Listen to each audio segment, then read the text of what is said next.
नमस्कार मित्रों। आज सीधू ने सच में हमारे साथ दिल्ली से टाइगर अशोक वानखड़े जुड़े हैं। अशोक जी, आपका सीधू ने सच में स्वागत है। और नमस्कार। आज बात करेंगे महाराष्ट्र की राजनीति की। आज वहां उठापटक है और दोनों मोर्चों में, सत्ता मोर्चे में और विपक्षी मोर्चे में, दोनों में उठापटक चल रही है। और आप चूंकि महाराष्ट्र से आते हैं, हालांकि आपकी कर्मभूमि मध्य प्रदेश और दिल्ली है, मगर आपकी जन्मभूमि तो महाराष्ट्र है, इसलिए। और वैसे भी आप महाराष्ट्र से लगातार, आज भी आपके यहाँ महाराष्ट्र से मेहमान आए हुए हैं, तो लेटेस्ट खबरें आपके पास आती हैं और उसका विश्लेषण, आज हमें ताजा ताजा विश्लेषण जानने को मिलेगा, क्योंकि वहां पर स्थानीय वो इलेक्शन जो हो रहे हैं, कॉर्पोरेशन के इलेक्शन जो हो रहे हैं, उसमें क्या स्थिति है।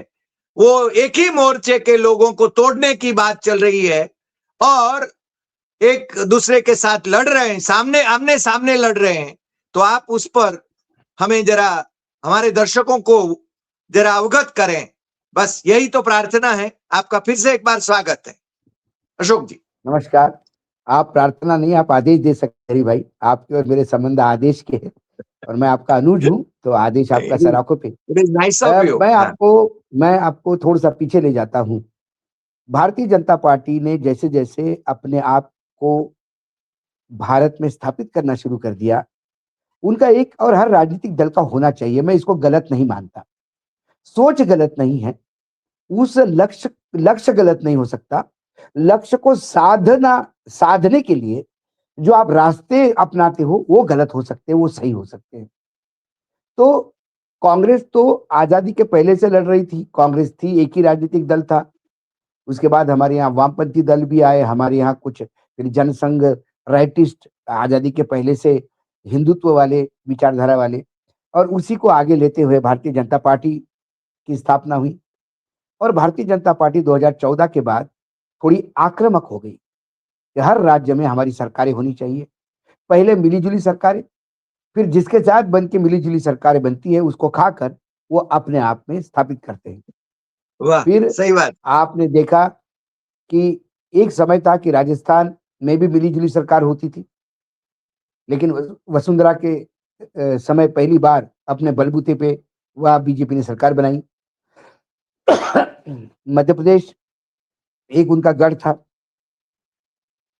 उत्तर प्रदेश में आना जाना था, लेकिन किसी ना किसी के साथ धीरे धीरे उन्होंने गुजरात, मध्य प्रदेश, छत्तीसगढ़, राजस्थान, उड़ीसा, आसाम, इन तमाम राज्यों में अपने बलबूते पे सरकार बनाना शुरू कर दी और सरकार स्थापित की।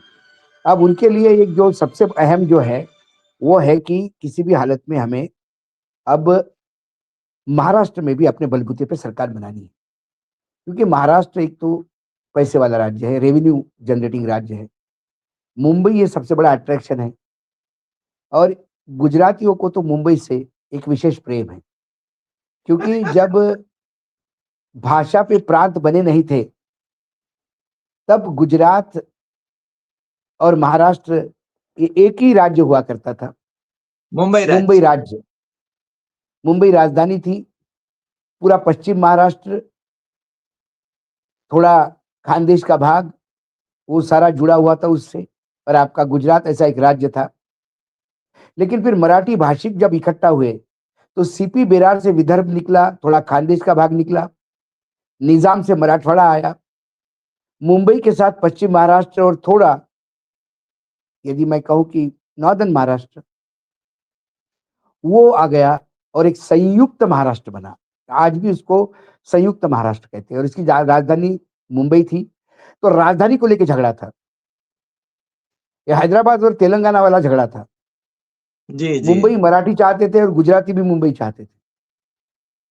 107 लोग मारे गए पुलिस फायरिंग में। हुतात्मा उस चौक। 100 हुतात्मा चौक पे तो 107 लोगों की जान जाने के बाद मुंबई महाराष्ट्र को मिली।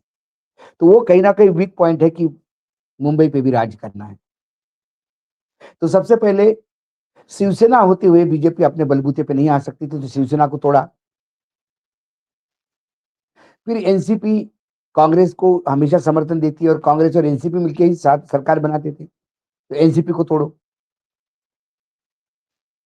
और फिर ये ओटीपी करके एकनाथ शिंदे का उपयोग किया अजित पवार का, ये वन टाइम पासवर्ड थे, सरकार में आ गए। और फिर जब लोकसभा में आए तो ये पार्टियां तोड़ना लोगों के गले नहीं उतरा, तो बीजेपी को मात्र 48 में से 9 सीटें मिली, सिंगल डिजिट पे। जी जी उसके बाद उनको समझ में आ गया, फिर वोटर लिस्ट में भारी तबादले बदलाव हुआ और नए वोटर लिस्ट से बीजेपी 130 पे पहुंची 288 में से। लेकिन फिर भी उनको बैसाखियों की जरूरत पड़ी, तो ये दोनों बैसाखियों को वो लेके चलते हैं। लेकिन अजित पवार साथ में रहे तो भी एकनाथ शिंदे को वो छोड़ सकते हैं, और एकनाथ शिंदे ने साथ दिया तो अजित पवार को भी छोड़ सकते हैं। तो दोनों को डरा के रखा है और दोनों डरे हुए हैं अपने अपने। और दोनों के पार्टियों में वो तमाम लोग हैं जिनकी ईडी और सीबीआई की फाइलें खुली हुई है। सही। तो ये नाच रहे दरबार में। अब होता क्या है कि विधानसभा के बाद मुख्यमंत्री बीजेपी ने अपने बलबूते पे लिया और एकनाथ शिंदे को डाउन कर दिया। उस दिन से एकनाथ शिंदे खुसर फुसुर चल ही रहा है। इसी जी बीच जैसा शिवसेना को तोड़कर एक अलग शिवसेना बनाई, एनसीपी को तोड़कर अलग एनसीपी बनाई, अब उस शिवसेना को कहां तोड़ना, तो इसलिए उस शिवसेना के कार्यकर्ता बीजेपी ने लेना शुरू कर दिए। तो बीजेपी ने एकनाथ शिंदे के भी कार्यकर्ताओं को अपने यहां प्रवेश दिया, अजित पवार के लोगों को भी प्रवेश दिया। इसलिए दोनों अनकंफर्टेबल थे और दोनों के बीच में मनमुटाव था। जब विधान सभा के चुनाव के बाद जब ये लोकल बॉडीज के इलेक्शन आए, तो बीजेपी को लगा ये सही समय है कि अपना बेस और बढ़ाया जाए।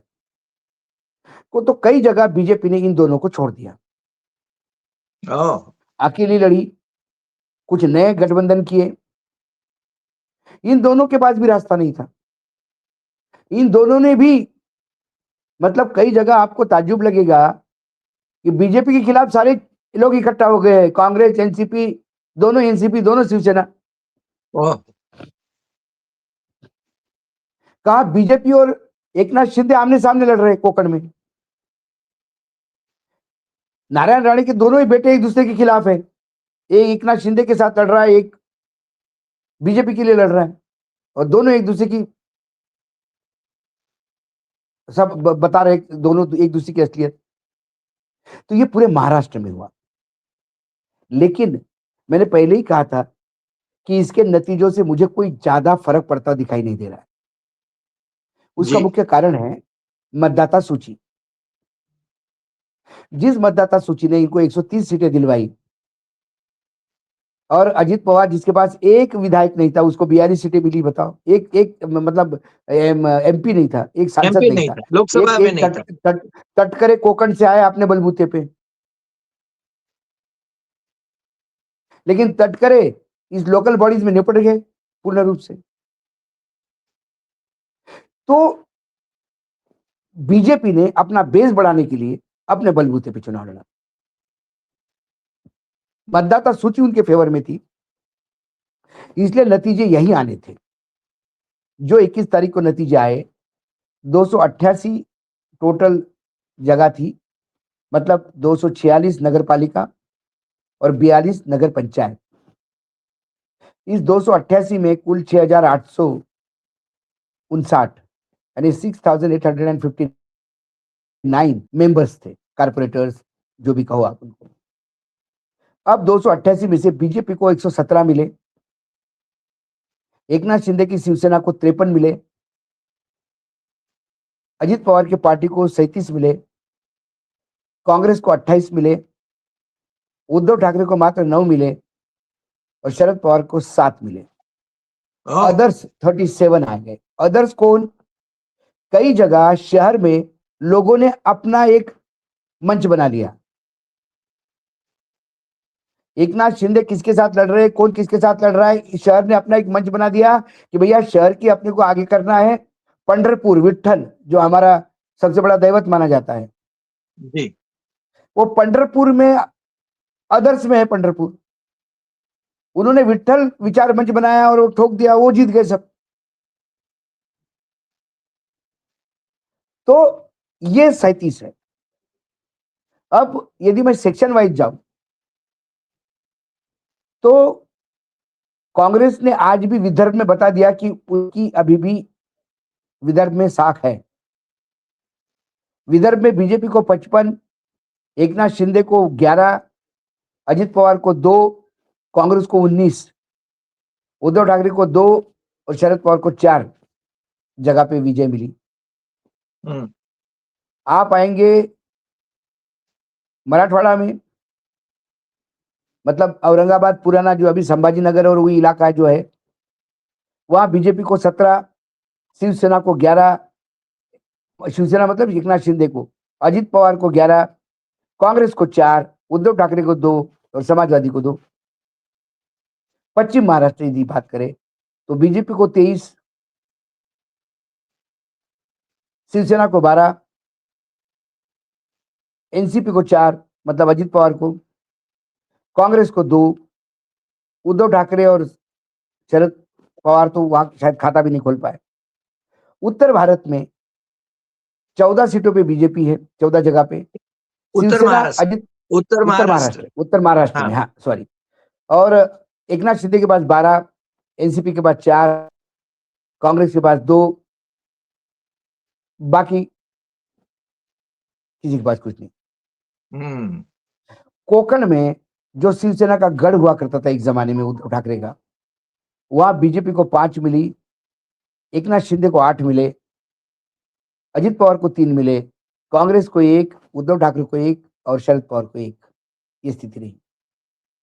सबसे बड़ा प्रॉब्लम यह है जो चुनाव में पैसा, सत्ता पक्ष का पैसा कहीं से भी कहीं जा सकता है, खुलेआम घूम सकता है जी। विपक्ष का पैसा जा नहीं सकता। और हरि भाई, ये पैसा नंबर 2 का होता है। ट्रू। ये कैश होती है, बांटने के लिए आप किसी को चेक से पैसा नहीं बांटते। ये मेजर एक खेल होता है जहां ये मार खा रहे और ये मार खाते रहेंगे। अब हमारे यहां जो है चुनाव, मुंबई नगरपालिका महानगरपालिका की चुनाव बचे हैं। मुंबई महानगरपालिका, नागपुर महानगरपालिका, औरंगाबाद मतलब संभाजीनगर महानगरपालिका, उसके बाद पुणे, चिंचणी पिंपळ जो है ठाणे, ये सारी महानगरपालिका में अभी चुनाव होने हैं। और इन सारे महानगरपालिका के चुनाव में फिर फ्री फॉर ऑल हो रहा है। उदाहरण के तौर पे बीजेपी ने अनाउंस कर दिया कि पुणे में हम अपने बलबूते पे लड़ेंगे। इसका मतलब अजित पवार के साथ कोई लेना देना नहीं, शिवसेना के साथ कोई लेना देना नहीं। अच्छा। तो अजित पवार कांग्रेस को डायल कर रहे हैं कि मैं मेरे चाचा के साथ आ जाऊंगा, दोनों राष्ट्रवादी एक हो जाएंगे पुणे के लिए, और कांग्रेस भी साथ देगी तो हम बीजेपी को निपट सकते हैं। क्या खेल है। बीजेपी और एकनाथ शिंदे ये मुंबई में जरूरी है एक दूसरे को, लेकिन एकनाथ शिंदे को निपटाने के लिए बीजेपी ठाणे में लगी हुई है। जो कभी उसका गढ़ हुआ करता था। बिल्कुल। तो कई जगह पे, खासकर बीजेपी के जो अध्यक्ष है अभी चौहान, उसका और एकनाथ शिंदे का बिल्कुल नहीं पटता। इसलिए कल्याण क्षेत्र जहां से उनका बेटा सांसद है, वहां थोक में एकनाथ शिंदे, श्रीकांत, वहां थोक में एकनाथ शिंदे के लोग बीजेपी में चले गए।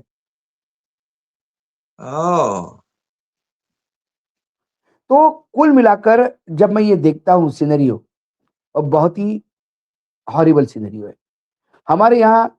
अब देखा जाए तो नतीजा जब बात करते हैं हम तो कि इनके पक्ष में उनके पक्ष में है, लेकिन 10 ऐसे मंत्री है कैबिनेट के, 10 मंत्री जिनका सुपड़ा साफ हो गया अपने क्षेत्र में। मतलब 10 कैबिनेट मंत्री ही अपना वो नहीं बचा पाए, वजूद नहीं बचा पाए जी। उसमें सभी राजनीतिक दलों के हैं, ऐसा नहीं कि एक राजनीतिक दल के। तो आप इमेजिन कर सकते हैं कि लोग जनमानस कहां जा रहा है। मतदाता सूची में सारे दूर एसआईआर हुआ, लेकिन हमारे महाराष्ट्र में एसआईआर नहीं हुआ, क्योंकि महाराष्ट्र के चुनाव आयोग ने लिख दिया था कि हमारे यहाँ चुनाव होने वाले हैं तो एसआईआर पॉसिबल नहीं। लेकिन ऐसे ही चुनाव केरल में भी थे, ऐसे ही चुनाव यूपी में भी थे, लेकिन वहां एसआईआर हुआ,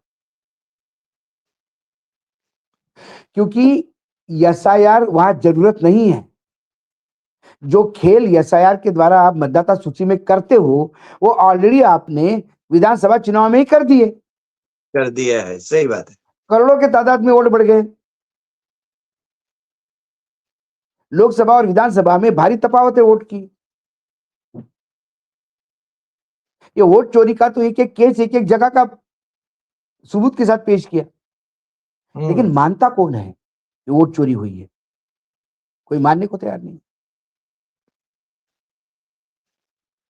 तो महाराष्ट्र में अभी कौन सा राजनीतिक दल किसके साथ चला जाएगा, कोई बता नहीं सकते। राज ठाकरे, उद्धव ठाकरे एक होने वाले हैं, लेकिन कांग्रेस ने कहा कि हम अलग लड़ेंगे। अब कांग्रेस का कितना वजूद है वहां पे मुझे पता नहीं, मुंबई में। और यदि कांग्रेस अलग लड़ती है, राष्ट्रवादी अलग लड़ती है, या दोनों राष्ट्रवादी एक होकर लड़ते हैं और एकनाथ शिंदे और बीजेपी साथ में लड़ती है, तो कहीं ना कहीं डैमेज तो होगा इंडिया गठबंधन। भाजपा को फायदा। एग्जैक्टली। तो कई जगह, अच्छा दूसरी बात है, एक पॉइंट ऑफ व्यू ये हो गया, लेकिन दूसरा पॉइंट ऑफ व्यू है, मुझे वो भी गलत नहीं लगता कि भाई विधानसभा लोकसभा में तो आप एक होके लड़ते हो, तो जो कार्यकर्ता है वो कौन सा चुनाव लड़ेगा मुझे बताइए। लोकसभा में ये शिवसेना को सीट चली गई, विधानसभा में 6 में से 1 कांग्रेस को मिली, 4 शरद पवार ले गए, बाकी शिवसेना ले गई। तो उस जिले के कार्यकर्ता के लिए चुनाव लड़ने के लिए अब नगर पालिका ही बची हुई है। नगर पालिका में भी बंटवारा होगा, तो फिर कार्यकर्ता लड़ेगा कैसे? सही बात। मुझे सुशील कुमार शिंदे जी ने बहुत पहले एक किस्सा सुनाया था जी। उन्होंने कहा था कि मैं जनरल सेक्रेटरी था इंचार्ज यूपी,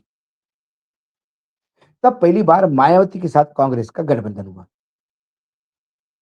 उन्होंने कहा गठबंधन के लिए जनरल सेक्रेटरी यूपी होने के नाते I was the first person to oppose that. मैंने कहा कि लॉन्ग टर्म की यदि बात करें तो हो सकता है हम आने वाले 2 चुनाव हार जाए, लेकिन हम गठबंधन करने से आधा राज्य तो वैसे ही सबमिट कर देते, हमारे कार्यकर्ता खत्म ही हो जाते वहां के। सही बात है, सही बात है। और एक समय ऐसा आएगा कि यूपी में झंडा लगाने के लिए घर नहीं होगा, और आज उत्तर प्रदेश में ऐसे ही हुआ। और मायावती का भी वही हुआ, मायावती का भी वही हुआ। तो कम से कम लोकल बॉडीज में इंडिपेंडेंट भले हार जाया, लेकिन सवाल यह है कि आप हारने की बात करते हो तो वो सामने वाला भी ये सोचे तो मजा तो तब है ना कि 6 राजनीतिक दल 7 राजनीतिक दल इकट्ठा चुनाव लड़े, दोनों शिवसेना अलग अलग लड़े, दोनों राष्ट्रवादी कांग्रेस बीजेपी राज ठाकरे की मन से सब चुनाव लड़े, तो सबके कार्यकर्ता भी बचे रहेंगे, और फिर बाद में चुनाव के बाद आप गठबंधन करिएगा, तो कार्यकर्ता बचता है। लेकिन अब शायद कांग्रेस को ये लगता होगा कि हम सेना को साथ भी देंगे तो हमको क्या मिलेगा, कारपोरेशन सेना को मिल जाएगी, वर्चस्व सेना का है वहां पे, तो इससे अच्छा जब हमको कारपोरेशन मिल ही नहीं रहा तो कम से कम अपने कार्यकर्ता जिंदा करो, सारे के सारे सीटों पे अपने आदमी दो, कम से कम आदमी तो खड़ा होगा, जो उम्मीदवार होगा उसके साथ 150 लोग खड़े हो जाएंगे, उतने तो हो गए। एक बूथ लेवल पे 4-4 5-5 लोग तो खड़े होंगे। आजकल तो कांग्रेस को भी मारामारी पड़ी हुई है। सही बात। तो कई एंगल से अलग अलग है, लेकिन सवाल यह है कि इस बार बीजेपी को किसी भी हालत में मुंबई कारपोरेशन चाहिए। हम्म। उसके दो कारण हैं, एक तो अडानी सेठ, उसका मुंबई में बहुत ज्यादा धारावी, इंटरेस्ट है। धारावी। धारावी से लेकर बहुत जगह बाकी भी बहुत इंटरेस्ट है। हम्म। धारावी के नाम पे बाकी जो लैंड दी जा रही है सेटलमेंट के लिए, जी। वो भी इंटरेस्ट है। राइट। उसके बाद शिवसेना की लाइफलाइन खत्म हो जाएगी, उनका एटीएम बंद हो जाएगा। हम्म। कौन सी शिवसेना? उद्धव ठाकरे वाली। राइट। एक बार उद्धव ठाकरे की शिवसेना खत्म हो गई, उसके बाद फिर उन्हें एकनाथ शिंदे को अपने पार्टी में मर्ज करने के लिए कोई प्रॉब्लम नहीं होगी। सही बात है। तो शिवसेना की हालत जनता पार्टी जैसी हो जाएगी कि सुब्रमण्यम स्वामी जनता पार्टी का बैनर लेके घूम रहे हैं अकेले, ना सांसद ना विधायक, बस और पार्टी जिंदा 13 है। में भाजपा में जुड़ गए, 13 में मर्ज कर भाजपा में दिए। समर्पित हो गए, मर्ज कर दिया। अब कहाँ है मालूम नहीं। नहीं, अभी तो भाजपा में क्या तकलीफ वाले हो गए वो। भाजपा को अब समझ में आ गया कि दूध में नींबू निचड़ गया है। हाँ। कब तक बचोगे? पनीर ही कर देता है वो जहां भी जाता है। तो अब मोदी जी के लिए रोज सुबह से शाम तक एक ही आदमी बोलता है, वो है सुब्रमण्यम स्वामी। तो कुल मिलाकर ये भाजपा की अपनी स्ट्रेटेजी में मुझे लगता है आने वाले 10 साल में महाराष्ट्र में भारतीय जनता पार्टी और कांग्रेस, ये दो ही पार्टियां बचेगी। कांग्रेस बचेगी। कांग्रेस इसलिए बचेगी कि उनको कोई चाहिए आपके सामने अपोज में। हम्म। शिवसेना को ये खत्म कर देंगे। हम्म।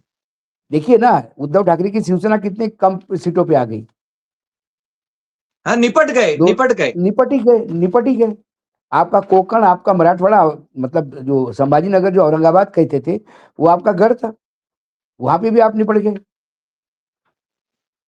तो यदि आप 288 में से टोटल 9 सीटों पे है, तो आप हम्म। नहीं है, तो आप नहीं है।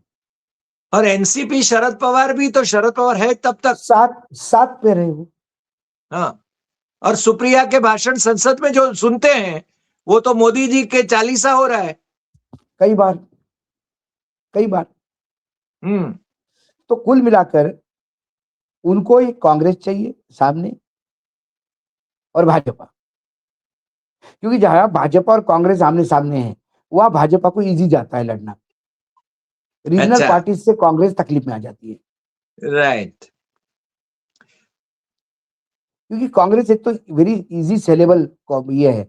उनके एमएलए भी ज्यादा आ गए तो इधर आ जाते हैं। कर्नाटक में देखिए, मध्य प्रदेश में देखिए, राजस्थान में सचिन पायलट जाते जाते रह गए, दरवाजा नहीं खुला, ये दो भी चले जाते हैं। गुजरात में देखिए ना, यदि पुराने कांग्रेसियों की लिस्ट निकालेगी तो सब बीजेपी में मिल जाएंगे आप। नहीं नहीं, अभी जो सांसद हैं वो भी चले जाएंगी। वो ये बहन जो है गैनीबेन ठाकुर, उनका भी वही चल रहा है। मैं वही कह रहा हूं। गैनीबेन ठाकुर 2027 के विधानसभा चुनाव के पहले भाजपा में शरीक हो जाए तो हमें आश्चर्य नहीं होगा, और मंत्री बन जाए राज्य में भाजपा की तो भी हमें आश्चर्य नहीं होगा। बिल्कुल। तो ये कांग्रेस मुक्त भारत के बजाय कांग्रेस युक्त बीजेपी बना रहे हैं। वाह। सही तो बात, ये सही बात। उल्टा माइग्रेशन है। मगर अशोक जी, मुझे अंतिम अंत में एक सवाल आपसे पूछना है। ये महाराष्ट्र की हम बात कर रहे हैं, मगर पूरे देश में, पश्चिम बंगाल में, तमिलनाडु में, वहां क्या हो, केरल में क्या होगा? क्योंकि अदानी सेठ तो सब देखिए, जगह पर है। देखिए, जहां जहां विपक्ष की सरकारें हैं, वहां आपको चुनाव में खेल करना थोड़ा मुश्किल हो जाता है। यदि मैं आपको कहूं कि बिहार में भी नीतीश कुमार ने आखिरी में खेल कर दिया, तो आपको आश्चर्य नहीं लगना चाहिए। कई सीटें ऐसी है बिहार में जो बीजेपी बहुत कम मार्जिन से हारी है, हम्म। और आखिरी 2 राउंड में हारी है। बीजेपी भाई, बिहार में बहुत चर्चा है स्ट्रांगली ऐसी, जेपी के नेताओं ने ही हम्म। बताया कि कलेक्टर ने खेल कर दिए, हम्म। कलेक्टर ने खेल कर दिए। यानी एडमिनिस्ट्रेशन जिन उनके हाथ में रहता है। एग्जैक्टली तो कलेक्टर ने ऐसे खेल कर दिए कि बीजेपी की सीटें ज्यादा हैं, सबसे ज्यादा सीटें बीजेपी की है, लेकिन वो सरकार नहीं बना पाती नीतीश के बगैर। राइट। नीतीश ने उनको वो नंबर पे ला दिया कि बगैर नीतीश और सरकार नहीं बना पाते, तो नीतीश मुख्यमंत्री है। फिर नीतीश का एकनाथ शिंदे होने में टाइम नहीं लग रहा था, ये आंकड़ों का खेल है। राइट। तो ममता जी लेफ्ट, केरल, तमिलनाडु, यहां ये खेल नहीं कर पाते। खेल कैसे होते हैं, बीच में एक वीडियो आया था जी। और मुझे लगता है वो वीडियो आपको मैं भेजता हूं, आप जरूर दर्शकों को दिखाइए। जी। वो बिहारी भाषा में है, मतलब बिहारी हिंदी में है। वो जो मांझी है, जो मंत्री है केंद्र में, जीतन राम जीतन राम मांझी, वो बोल रहे हैं भाषण में कि गया में एक सीट हम हार गए 1600 वोट से, पिछली बार हम 2400 वोट से हार रहे थे, तो कलेक्टर ने हमको जितवा दिया। हाँ हाँ हाँ। इस जी बार जी। इस बार वो कैंडिडेट हमको बोले ही नहीं। अब वो जो कलेक्टर है वो नॉर्थ ईस्ट में पोस्टिंग है, वो वहां से फोन करके हमको बोले कि क्या बाबूजी, हम 2400 में जितवा दिए थे आपको, 1600 में हार गए। लेकिन हमको बोले तब ना, सही हमको बोले बात। होते तो हम भी जितवा देते।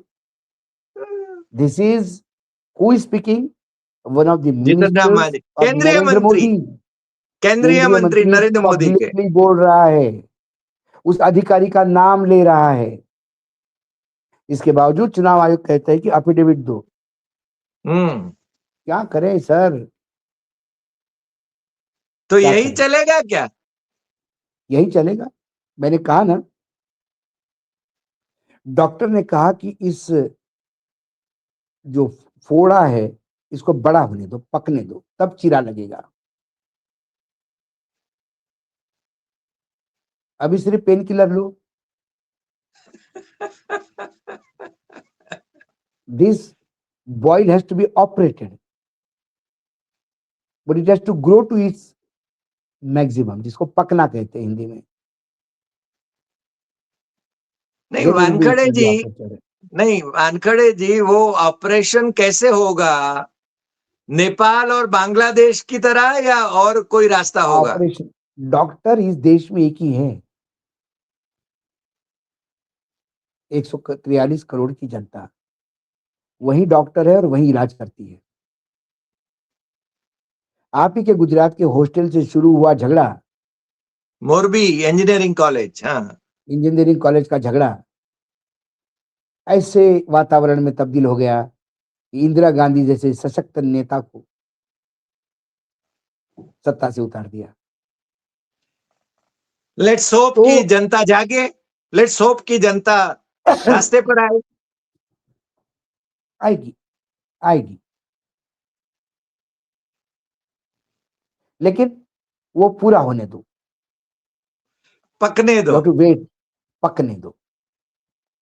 और ये पकने के लिए हमें कुछ नहीं करना पड़ रहा है, हम बोल के नहीं पका रहे हैं। सरकार अपने करतूतों से, जैसा जी। शांति बिल पास हो गया कि अमेरिका के लिए सिलेंडर है, अमेरिका का कृषि उत्पाद इस देश के किसानों को खत्म कर देगा, तो किसान को हाँ, समझ में आ सही जाएगा। बात है। सही मनरेगा बात। ने, मनरेगा आने वाले समय में अभी लागू होने दीजिए, जी राम जी, ये राम नाम सत्य करवाएगा कहीं एक। हम्म। सरकारी करेगी, 90 रुपए, 91 रुपए हो गया डॉलर, डॉलर। उसी ने कईयों को आउट ऑफ बिजनेस कर दिया। ट्रू। ऐसे ही होता जाएगा, वेट।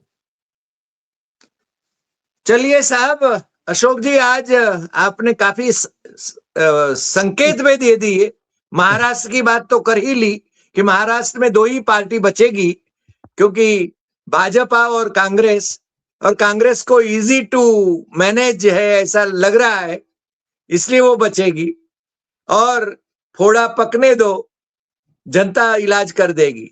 आज इतना ही, फिर मिलेंगे नए एपिसोड में नए विषय के साथ आपका बहुत बहुत धन्यवाद। आज आपने सबकी आंखें खोल दी। नमस्कार। नमस्कार, प्रणाम प्रणाम। प्रणाम।